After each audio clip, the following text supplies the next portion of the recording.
lagi sama aku Zaira, presenter Mugaru yang paling manis. Ya enggak? Yoilah pastinya. Nah, kali ini aku mau berbagi tips gimana sih caranya biar kita itu bisa pede ngonten. Aku tulis dulu ya. Tips pede ngonten.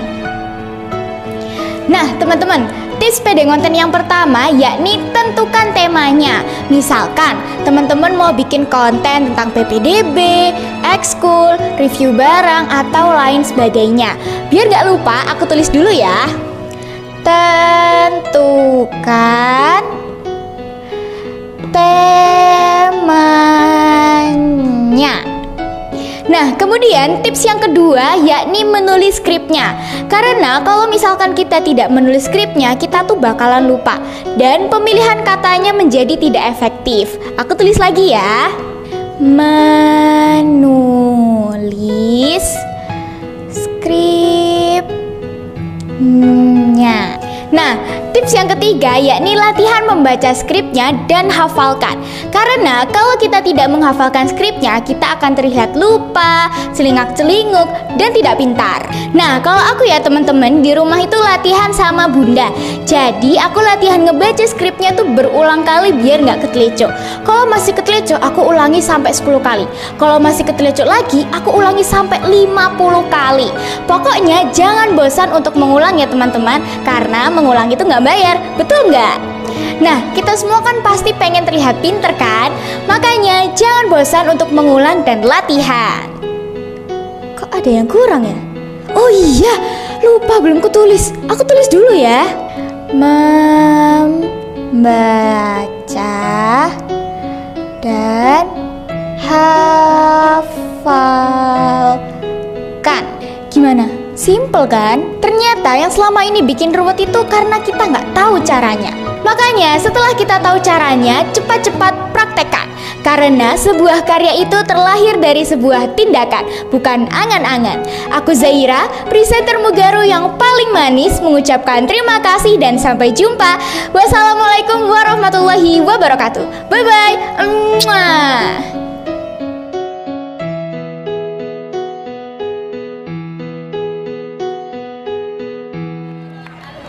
Baik, bismillahirrahmanirrahim. Assalamualaikum warahmatullahi wabarakatuh.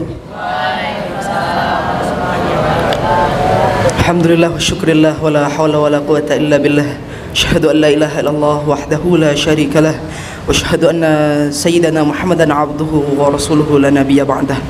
Allahumma salli ala Muhammad wa ala ali Muhammad wa ala alihi wa ashabihi wa man tabi'ahum bi ihsanin ila yaumiddin, amma ba'd. Yang pertama-tama saya ucapkan terima kasih kepada guru yang ganteng sendiri ya ini ya. Setelah Pak Nur tentunya.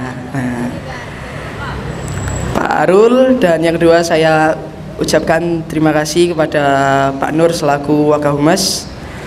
Jadi di waktu 10 menit ini kita akan membahas tentang, kan berhubung suasana ini kan lagi panas-panasnya ya. Maksudnya timeline waktunya ini loh yang panas, bukan cuacanya, bukan. Kita mau bahas tentang bagaimana sih cara menangani hoax itu. Karena banyak sekali terkadang untuk mencapai popularitas kita, mencapai level tertinggi kita tuh menggunakan hoax sebagai penunjang kita biar naik. Padahal hoax itu tidak boleh dipakai, dan kalau dipakai kita melanggar undang-undang ITE. Jadi kayak misal ini, saya mau jadi ketum, tapi berhubung Namira ini ketum, saya nggak terima menyebarkan hoak-hoak tentang Namira. Namira ini tukang korupsi atau yang gimana. Akhirnya saya naik jadi ketum, tapi kan tidak boleh kalau ketahuan melanggar undang-undang. Jadi kesimpulan sementaranya adalah bahwa hoax itu selain melanggar undang-undang, tapi di sisi agamanya kita juga bakal kena pasal fitnah yang berujung kita nanti malah dosa. Banyak sekali kasus sekarang ya, mau entah kita lah, entah yang lebih tua, entah yang lebih muda, itu sudah banyak yang menyebarkan hoaks. Entah berupa selembaran kertas, entah berupa info-info di internet. Biasanya ada di situ disisipkan hoaks. Hoaksnya bisa berupa tentang pemerintahan, bisa tentang kartu kredit lah atau yang semacamnya. Jadi caranya juga untuk kita menghindari hoaks itu adalah bagaimana kita bisa mengetahui kata-kata pancingan, kata-kata manis supaya kita itu melihat hoaks itu. Kayak semisal berita terkini atau yang gimana, itu biasanya mengandung hoaks. Atau juga bisa sekarang hoaks itu hanya mengambil sepatah kata atau kalimat, jadi dipotong. Ketika dipotong itu dia sebarkan, akhirnya menjadi hoaks ke orang lain. Jadi hoaks itu enggak harus berupa file yang undangan nikah itu biasanya. Silakan dibuka undangan online, ujung-ujungnya nanti HP-nya hack, HP-nya ngehang. Enggak harus. Sekarang hoaks itu bisa dari sepatah kata, hanya sepatah kata atau mungkin kalimat itu dipotong, akhirnya menjadi ribuan makna. Dan dari ribuan makna itu rata-rata hoaks. Dan ini sangat berbahaya bagi kita, bagi generasi penerus kita nanti. Jadi ayo sama-sama kita itu cegah hoaks mulai sekarang.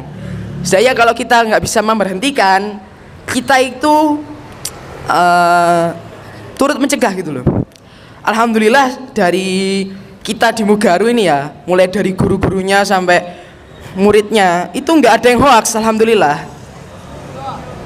Nggak ada yang hoaks. Jadi informasi yang kita berikan itu selalu benar. Jadi ya kita wajib bersyukur ya sekolah di Mugaru ini. Ya mungkin sebelum saya lanjut ada pertanyaan? Ada pertanyaan?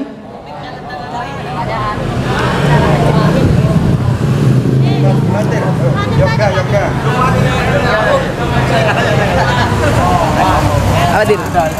Mas, kenapa kok orang sangat tertarik dengan hoax?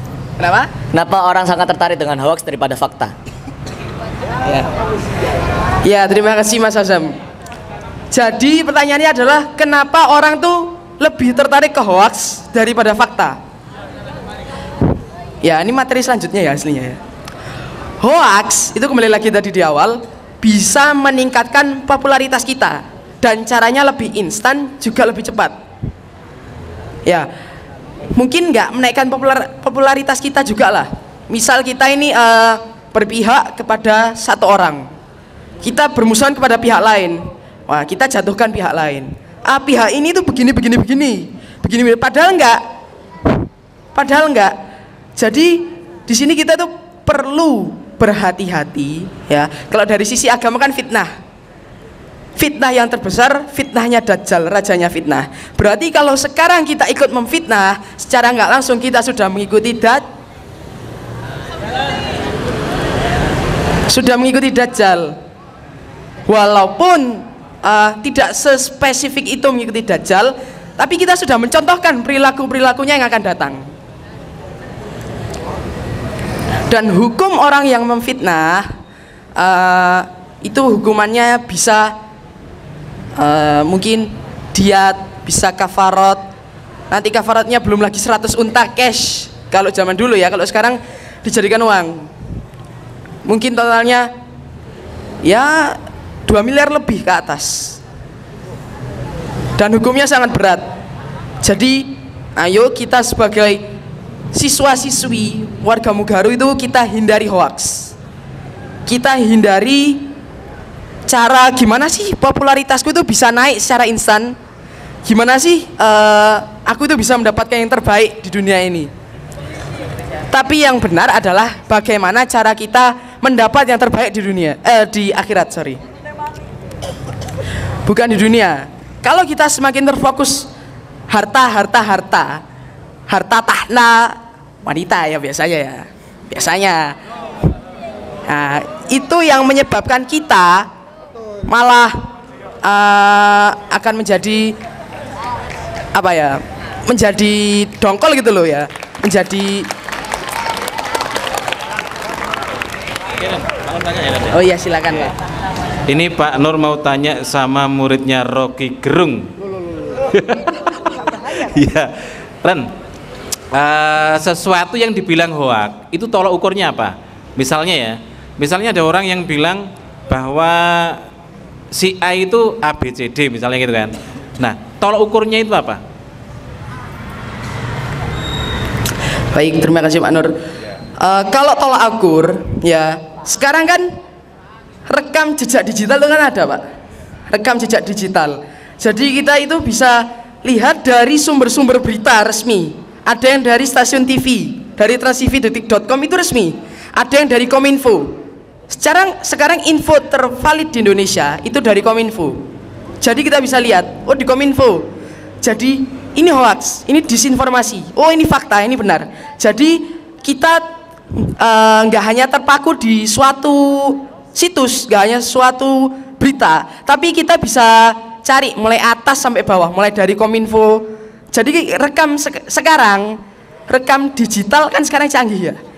Bahkan yang dari tahun 1960-an itu rekam digitalnya sekarang ada, rekam jejak digital. Jadi kalau kita mau mengatakan hoax ya, jadi kita harus lebih hati-hati. Jadi kita harus ya istilahnya kompetitif sama pemerintah, sama hukum yang berlaku sekarang gitu. Terima kasih Pak Nur. Baik, ada pertanyaan lagi? Baru tanya. Baik, kalau nggak ada pertanyaan cukup ya. Ya pas ini sudah masuk. Baik, ya pesan terakhir ini ya, kesimpulan terakhir bahwa hoax adalah bukan segalanya. Wassalamualaikum warahmatullahi wabarakatuh.